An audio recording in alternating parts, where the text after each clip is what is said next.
little bit about what goes on in the counseling office, because self-care planning is something we usually do in usually the first or second appointment in a counseling appointment when people are there for depression or anxiety especially, but sometimes for other things too.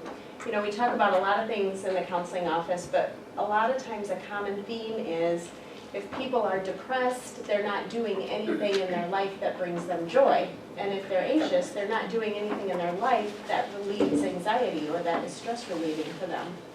So sometimes just to get something started, we start by trying to develop a plan where they're going to start being intentional about plugging those kinds of activities into their life so that if they're depressed, they can do some joy-producing or mood-boosting kinds of things, and if they're anxious, some calming kinds of things. So we usually spend about one appointment on this self-care plan business, so it seemed like a good topic for everybody to learn about because we all really need to do this.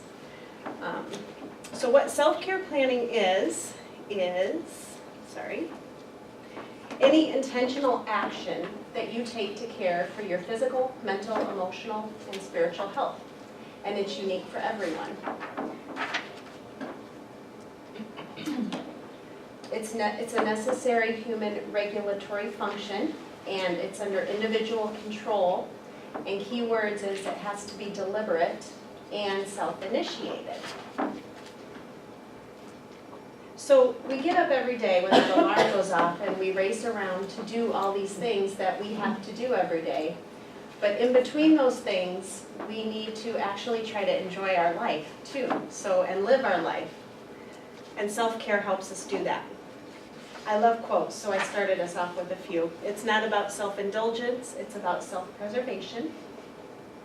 If we want to make it to, I don't know, retirement, for example, we have to do something to preserve ourselves so that by the time we get there, we don't look like that, which I think is a burnout picture or, you know, just a total stressed out person. We have to remind ourselves we can't give and help people pouring out from something that's empty. So if we don't fill something up with our, for ourselves, we can't really give to others either. And a lot of us are in a role where we are having to give to others. So to get started, you just need to be asking yourself what activities, people, places, things bring you good feelings and fill you up, energize you, refresh you. I just listed a few just random examples of what people might say do that for them. And I hear all kinds of things that people, what I think would never be something I would do, but they say that helps them. So it's unique to the individual. When I ask people with depression what they often do to bring joy to their life, a lot of people say, well, I just don't have time, so I really don't do anything. I'm just really too busy, and I just don't feel like doing anything, which is very common.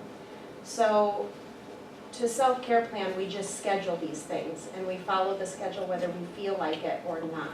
Because especially when you're depressed, your feel like it button doesn't work. So we have to do these things like we would an appointment. So we treat it kind of like an appointment. So the first step is really just getting a calendar, and I handed you all out just a simple sample. This is could be my typical week of what my calendar would look like. And we set up blocks of time during that week for the activities, places, people, and things that bring you good feelings. So, like I said, it's treated like an appointment with yourself. You work it in around your other responsibilities, because I realize you all have a lot of other demands and you have to take care of things. You have to report to work at a certain time and be there until a certain time. But in between, on lunch breaks, for example, or other times after work, or sometimes your self-care has to be at 4:30 or 5 in the morning, or whatever time you can work that into your life. So I am including something about meals, because for me, planning what my family eats takes a lot of time. Like if I get home at 5 o'clock and now everybody needs to eat. So I said, I tell people in your self-care plan, if you want to live a healthy lifestyle, even plan out for the week what you're going to eat every night so that you can get the groceries ahead of time and have those meals on hand. So sometimes you can just incorporate your meal plan into your self-care plan, and that can work really well so that you don't waste a lot of time running to the store after food, because we all have to eat every day as well, so.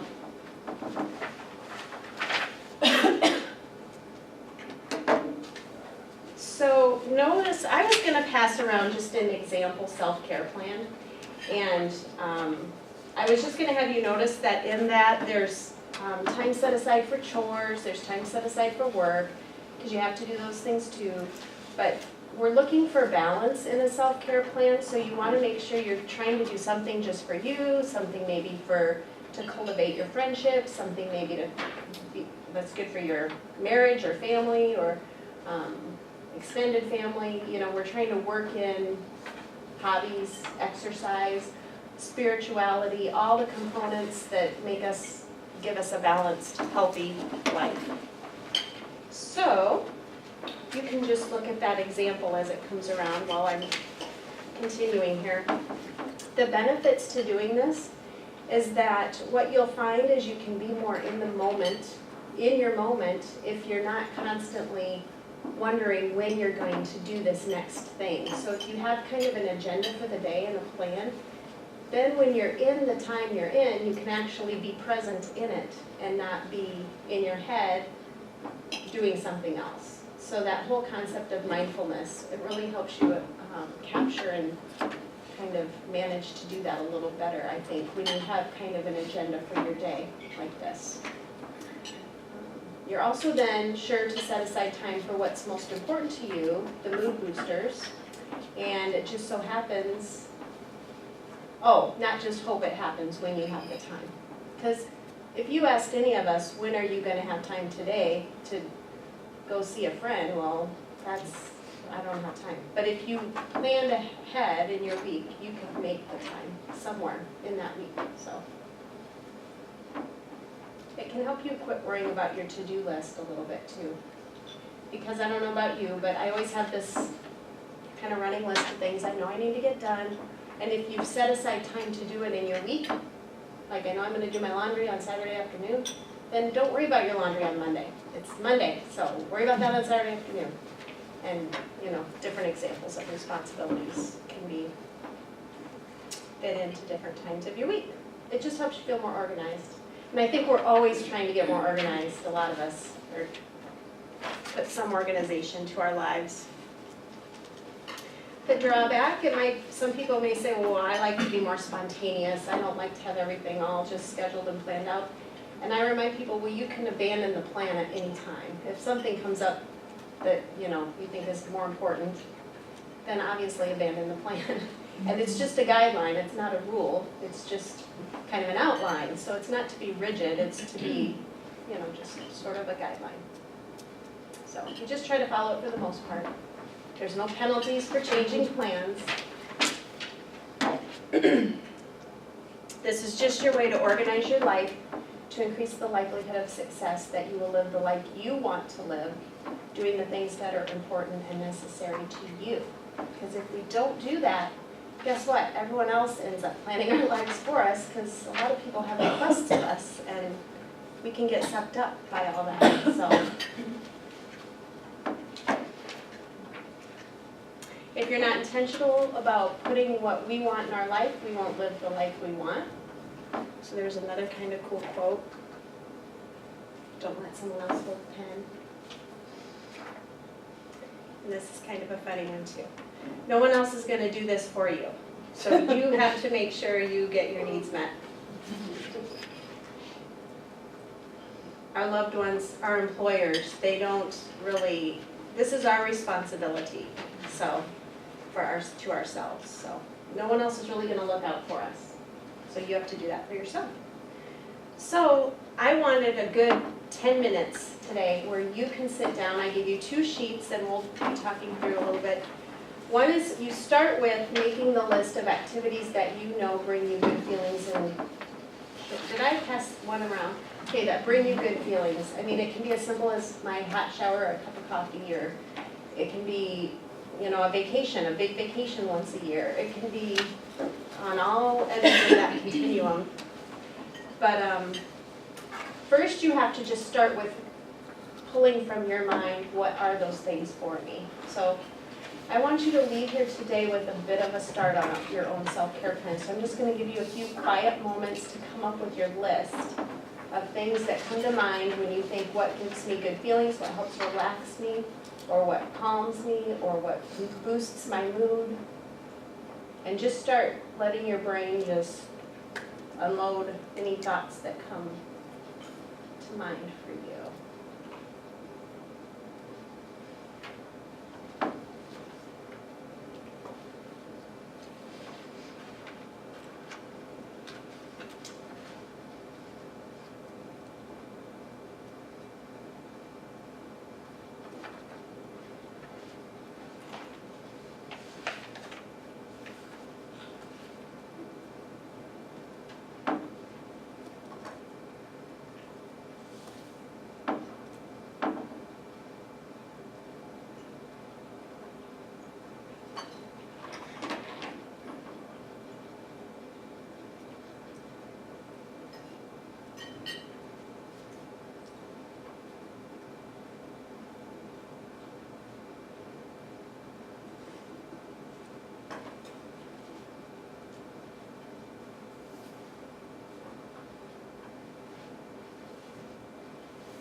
And when you have a good list started, you can move even into this next one where you're gonna think about, would there be a time of day, if this is something I should do every day, could I do this every day at a certain time? Or if it's something I just need to do once a week, what day of the week, knowing my life, would I be able to do that? And try to make sure in each day there's at least one thing off that list. That would be a good challenge. Because some days you're just going to be full of responsibilities, I know, but if you could at least get one thing off that list onto your day, bare minimum, go for more if you can, but.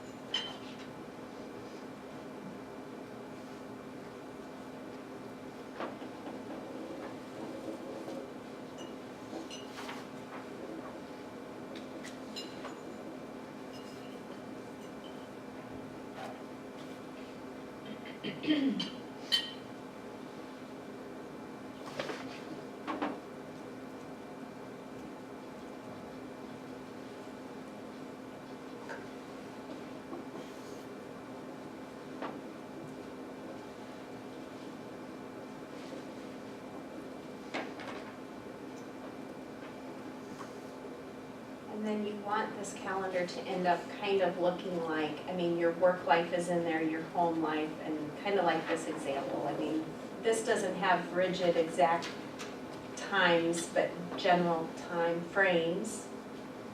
that things go on in your world, so you're scheduling time for those things that are on that list that you just made too.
Then some of the next conversations you need to have are to get some people who are your loved ones or friends, their plan to jive with your plan, so that you can say, you know, on Tuesday nights, we're doing this thing, or Sunday mornings, we're meeting for coffee, or, you know, you get some people maybe to kind of, if some of your things involve people, maybe you just want to be alone more, and that's fine too, but.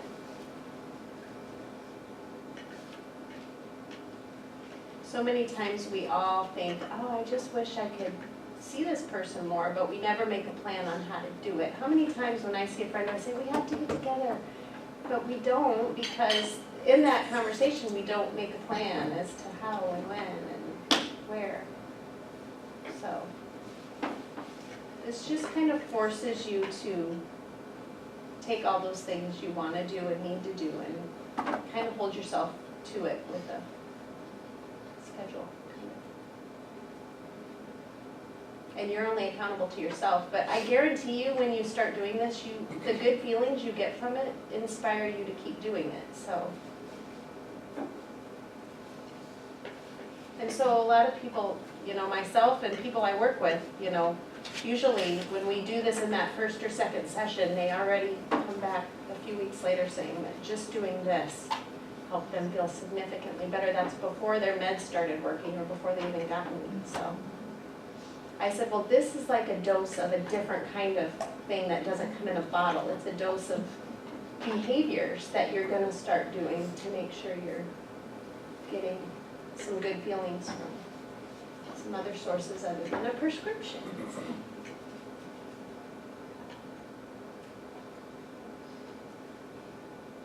What is this experience like to do? I'm just curious if anyone's finding this like, oh my gosh, this would never, I could never. Or do you feel like, no, I think I could actually try this? I need it for organization for my life. Yeah. I mean, I kind of do, some of the menus have been huge for me. My kids are in high school, so, Yep.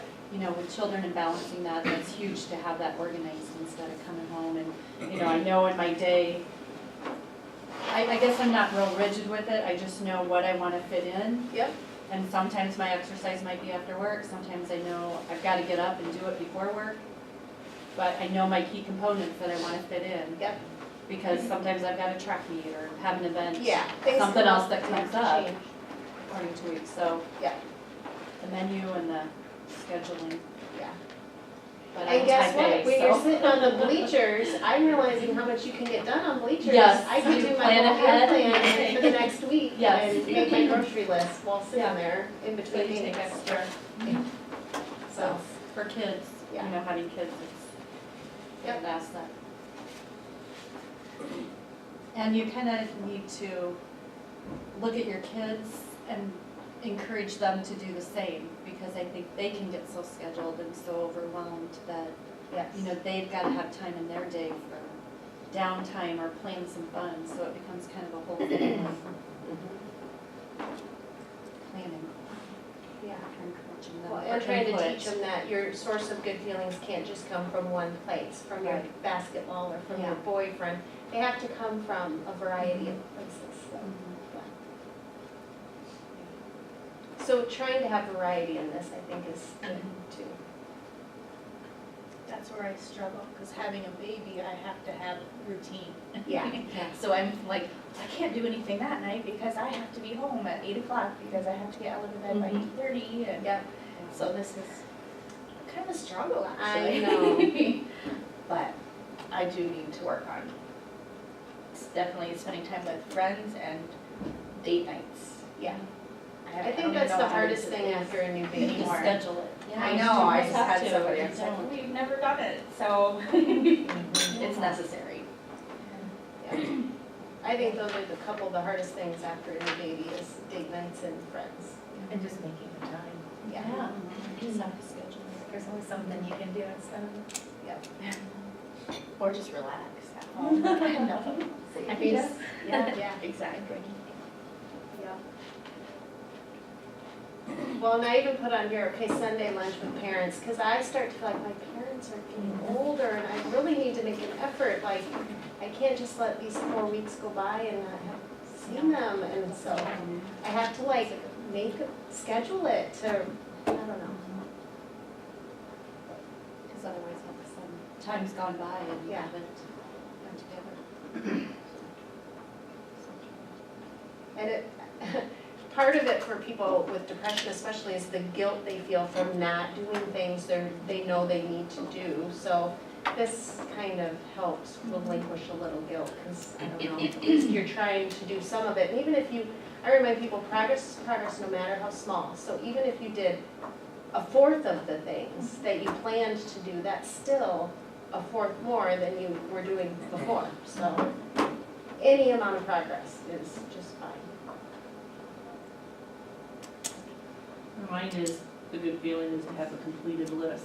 So you make your list, and it's like getting that list so it's not so overwhelming. It's like so that I actually can complete it. It's to space my list out through the week instead of, Trying to do it all. yeah, or over 2 weeks. Yeah. You could do list work every day at 7 p.m. 5 minutes. 5 minutes a day.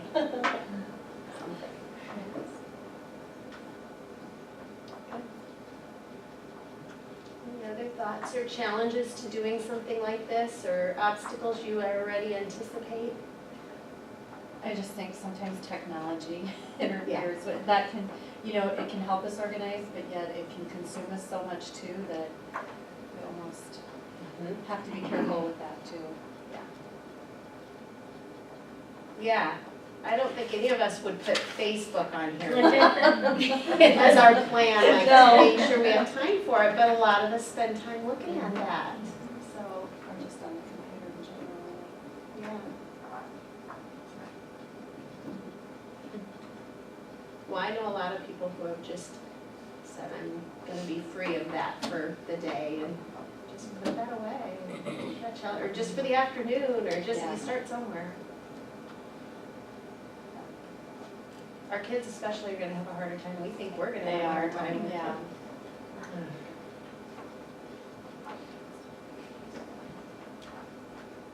All right, so I hope you leave here today and kind of try to follow this or fine tune it.